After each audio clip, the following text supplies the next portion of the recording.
Welcome to another video, and this is a list, a very short one, of some of my favourite books of 2025.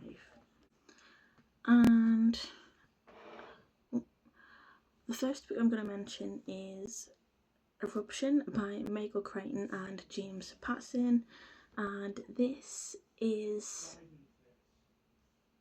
a book that was started by Michael Crichton and finished by James Patterson, because Michael Crichton died, of course, and this book is set in Hawaii, where a secret has been kept for decades by the government and the military, where the main character called Rachel discovers that some of the trees locally in Hawaii are starting to turn black and starting to die.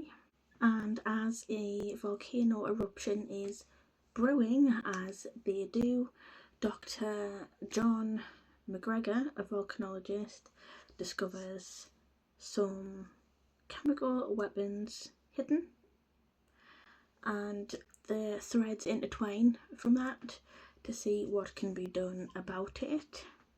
And the book intertwines Michael Crichton's scientific kind of intricacies that he liked to use in his books with James Patterson's thriller, and it surprisingly worked better than I thought it would. And I love Michael Crichton, what I've read anyways, so I will almost always have good things to say. The next book that I have to show you is Crossbones by Tracy Whitwell, and this is the third book in the Accidental Medium series, following a woman called Tans who is accidentally thrown into mediumship. She is asked to help locate a missing woman in the crossroads, in the Crossbones graveyard in Southwark, London. And during all of that, Tans becomes entangled with mysteries involving restless spirits. It is humorous, and that combined with a supernatural twist is really good, and the author is local to me, so there is always little bits and pieces that are relevant to where I live, which is nice. And I will always recommend her books as well. I just love them. They're cute and quirky, and I think they're told a place at this point, and I love it.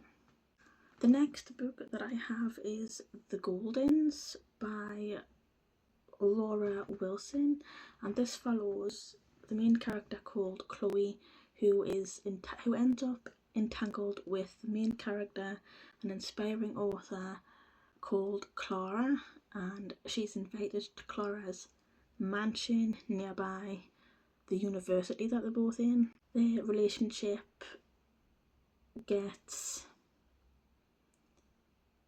escalates with manipulation and privilege, and Clara's behaviour becomes increasingly bizarre, and Chloe must protect herself and possibly others as well for her own sake. The book, I think, explores themes of fame, friendship, and the dangers of seeking validations from others to the extreme, because that interaction between social media and personal identity kind of intertwining a bit too much, and it does that in this case, and I really enjoyed how it did it. It was very psychological, and it was just fabulous, even if it is for young adults.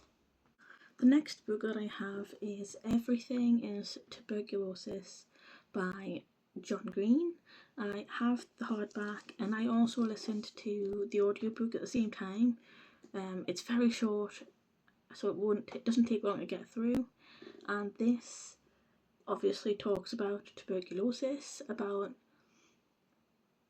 a man called Henry that John met when Henry was still a child, well, about 15, 16, in Sierra Leone, and it does talk about Henry a bit in the book, about his struggles with TB and struggle in Sierra Leone, and not just there but worldwide in poor countries that don't have access to consistent healthcare, which makes a difference for these people who are poor, who don't have the means to pay for help or any, like, to even get, like, even if it's free, like at the point of use, to even get drugs on the antibiotics, to even attempt to help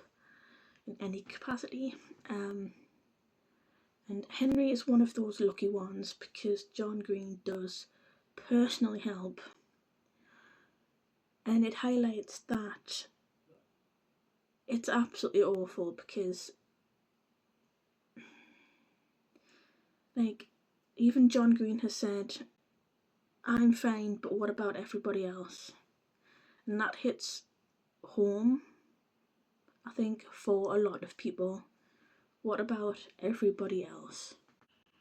It shows the impact of people who live in impoverished countries, and it shows how it impacts the richer world, people who have access to decent medical care, how it influenced things from several hundred years ago to even now, because there's a lot of cultural impact on how it shaped society, etc., how it was romanticised in more recent history, like John Keats, etc. But yes, it was one of those books that's difficult to rate simply because it's a book about a horrible topic, but it was very well written, and it's a good thing to talk about, basically, because a lot of people think TB is this, like, 19th century disease, but it's not, and it never has just been a 19th century disease. It's still very much kicking. But yeah, I highly recommend, whether it's the paperback, hardback, or audiobook, they're all pretty spot on and very easy to get through despite how hard the topic is. And the next book is 1984 by George Orwell.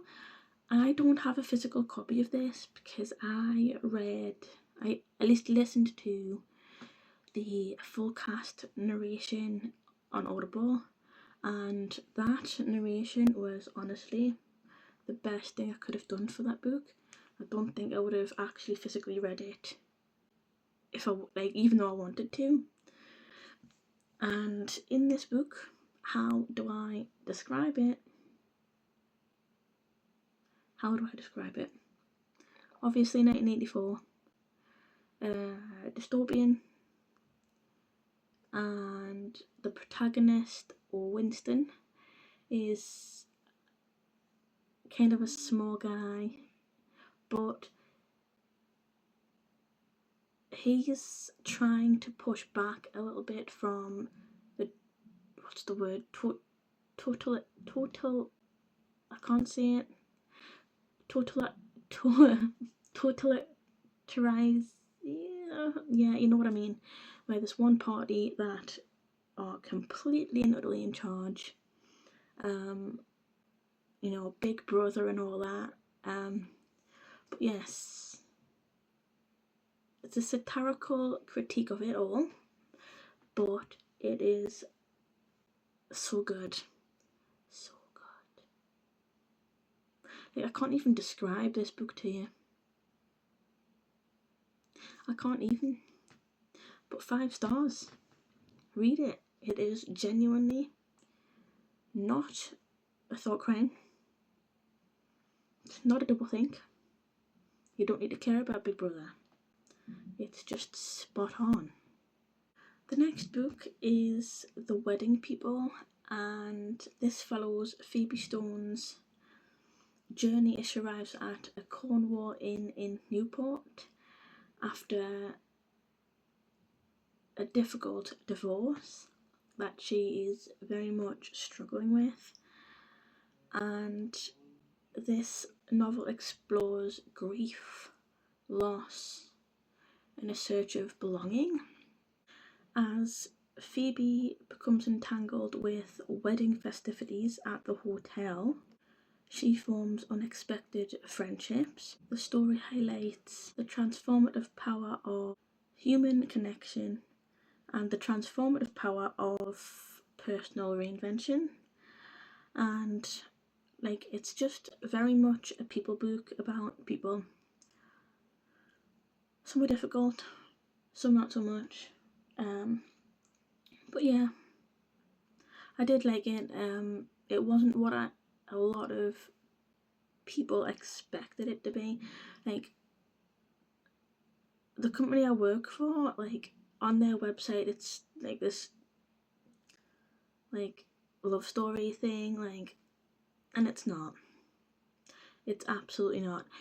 But like, it starts off in a direction and it derails entirely, but it's very, very good. Stick with it, because I was surprised by how it initially went, and like the direct kind of, I'm going to do this, and the bride being like, do not do that. And I'm like, it's not your choice, babes, you're being a bridezilla. But there's more to it than that. A lot more to it than that. And it was just really good. It's funny, it's kind of tragic, but very good, and I highly recommend it. But anyways, those were some of my favourite books of 2025, and I hope you've enjoyed this video, and thanks for watching, and I'll see you in the new year.